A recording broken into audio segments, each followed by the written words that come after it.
Hey, what's up, y'all? Back with another one on this beautiful Monday morning. It is 76 degrees already out here. It's 5:30, 6 o'clock in the morning, man. You know what I mean? That is letting me know that it's gonna be a pretty hot day out here, man. So I guess be prepared for that. But like I always do before I get into anything, I just want to say thank you guys, girls, babies, whoever's pushing play to listen to me. That I truly, truly appreciate you guys. And man, if ain't nobody told you that they appreciate you, I'm telling you right now.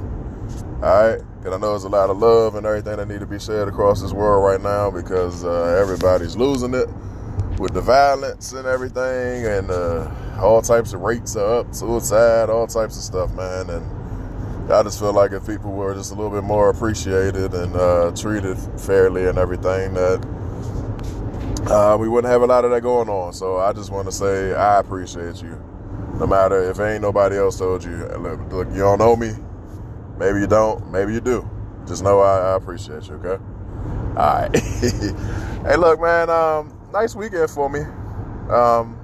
Had a couple of little jerkish events, you know what I'm saying? But it is what it is. Sometimes you just got to, take the heat that comes with you when you're trying to grow and expand, man. So it is what it is. But I did have a nice little conversation with somebody it wound up being via over the, I think it was over the Instagram. Yeah, I'm sorry. I'm about to say something else like I'm old or something, but over the Instagram, the DM. Say like instant messages or something, but I guess it's the same thing. One of my guys DM me from, we went to school together, and this police officer. And we were having a conversation about, like, the violence and people kind of confused on what they want, pretty much. Like, you want more police, but you want to defund police, and you're like, back and forth. And the basis of the conversation was that there are a lot of people, like I think I was talking about last week. I think he's referring back to what I was talking about with the violence last week. There are a lot of people in these kind of rough neighborhoods that want the police to do a lot more. And it's okay because that's what the people want. You know what I'm saying? I thought, and I always thought that the police are for the community, so you're going to do what the community wants, more what they want you to do. But they're not doing what the community wants them to do because they got to, abide by kind of the laws and the strategies that their, higher ups are telling them to do and what they can't do and all that. Because believe me, they're police officers. They don't want to get in trouble and all that stuff too. And then when you really look at it, they're kind of scared to do their jobs to the maximum because look at, all this stuff is going on with the bad cops, making the other cops kind of scared to really go do stuff. And then the guys that's out here doing little stuff, I'm calling them criminals, they're just doing a little dirt and stuff like that. They know that as soon as they're going to, get pressed out or the police get a little bit more stern, they pull out all these phones, they, manipulate situations and all types of stuff. So it's kind of like they don't really want to operate the way they could. You know what I'm saying? And I don't know. It's led to a lot of distrust in the community because I think the average people in the neighborhoods don't really believe that the police are there for them. They're kind of there against them. And that's what we were talking about, the trust with the police. And what he was saying is, why do you think so many people can't stand the police pretty much? And I was like, man, I could get really deep with that, but it's a change. I had to make sure I broke it down for him. It's a change in just the people, period. I can tell you plenty of times where me and my guys back in the day when we was going to play ball, it'd be some cops come, want to ask us some questions or talk to us. And now that I'm older, I realize kind of why. It's a group of us, and we kind of look like, we didn't never look intimidating. I think none of us was really, gang banging, pants off our head, that type of thing. It wasn't none of that, but we was just kind of deep. Like we might be rolling up to the court, walking up the street, and kind of like funny neighborhoods are surrounding us while we're doing this. But we might be going to the court 10, 15 deep, you know what I'm saying, walking down the street. So, or just a smaller group, like 4 or 5 of us. So now that you're older, you kind of realize that, like, oh man, they might have been looking like, hey, what's up with these dudes, you know.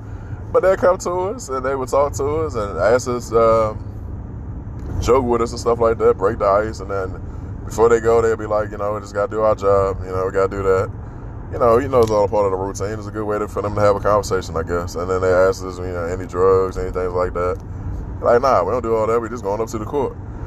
And then I guess they'll still be watching us or whatever, because sometimes they'll show up to the basketball court. And when they're showing up to the basketball court, it wasn't like they was like stalking us and ready to like throw us all on the ground and pat us down and do all this craziness. It was like, all right, they see what we're doing. We coming from one neighborhood, and then we're walking all the way up to the basketball court. And then when we get to the basketball court, everybody's up there balling. There's no violence unless something happened on the court and people get, you know, little scuffles or whatnot. And they would come up to the court plenty of times. They come up to the court and they stop playing with us. I guess get a vibe for the neighborhood, the whole community stuff, right? But it's not a lot of that going on now. You'll catch a glimpse of that on some of these YouTube videos or something like that. These cops will go play ball with the guys or something like that. But that's rare, because not a lot of times now, the young guys don't want nothing to do with you say you police or anything. They don't want nothing to do with you. They don't want to talk to you. They don't want to walk by you. They don't want to play ball with you. It's just them versus the cops, or what they call the ops or whatnot. And that has led to poor community relations. And that is why the distrust of police have came in. I mean, of course, because of the recordings and the videos and stuff like that, you see little stuff that's happening too. I don't know if you guys got a chance to catch this video. I don't know where, I want to say Wisconsin, but it may not be true of the location, so don't fault me for that. But somewhere this guy got pulled over by the police, and he starts recording, young guy. They start recording with the phones. Got one guy out the car, but the other one's still in the car, but he's recording. Cop comes and he takes and throws a bag of something, and I don't know what it was, but a bag of drug type thing in the back of the car, like try to toss it in. And the guy was recording, got it good on tape. The cop said, well, I'm recording you too. Like, dude, you just you tried to plant drugs on this guy. You know what I'm saying? So you see that type of stuff on tape, it's kind of like, man, how can you trust or, you know, want to be affiliated with these people? So I get it, man. And then it's just wild. Like, it was, I believe it's Detroit. But again, my locations be off because I get sent this stuff all the time, and I get a glimpse of different vehicles in the videos or something. But I might be off, but you guys might know the video I'm talking about. Another video where a guy is out of his car shooting an AR-15 at another guy, and the cop, I guess, was scared for his life. They said it was a female cop that was driving. It might have been another cop in the car too, but she was driving. And when she seen the guy, like, they were so bold, apparently they saw the police car and still started shooting at this other guy right out the car, right? The cop put her foot on the gas and, like, got out of there. She ain't trying to protect this dude. They ain't trying to say, hey, freeze, stop. None of that. She got the safety first. And she's in trouble for that. Well, both of them are in trouble for that because nobody did anything.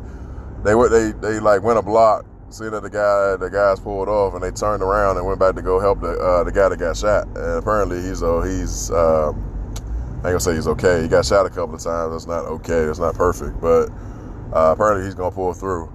But they're in trouble because they pulled off on a shooting. So all the cops around the world are saying they some cowards and you're supposed to, run to the battle instead of away from it and all that. I don't necessarily know how I feel about that. I'm a little confused on that part. And I really want some cop or somebody to really, matter of fact, got it. I've talked to him. I'm going to talk to him about that. If somebody's already actively shooting and at this point, you're just sitting in the car, and most of the cops got their guns on their waist and stuff like that. And you're sitting in the car, which is probably going to be harder for you to get the gun out your waist and jump out the car and all this stuff. But this guy's already he basically got the drop on him because he already got the gun out. He's already firing at one guy. It's easily for them to just turn to the left and just start shooting through the windshield of the police car. So how is that a point where they were supposed to jump out the car and do anything? The guy had the drop on him pretty much. He couldn't. I don't think that they had the real opportunity to even defend that. But you guys, y'all see the video. I might try to upload it. I've been having an issue with some of my uploads, trying to put them on Instagram. I realized that, like, trying to put them on there so y'all can see the videos I'm talking about, since a lot more people are on my Instagram. But what I'm gonna have to do with this stuff, I'm not necessarily ready for it yet because I got a lot more little tweaking and stuff I got to do. But I might start taking some of these videos and maybe going more to YouTube. So y'all can see exactly what I'm talking about and the stuff that I'm getting, because uploading stuff to IG is like, the video's too long. Videos this, videos that. I'm like, man, I can't keep, I can't keep doing this. But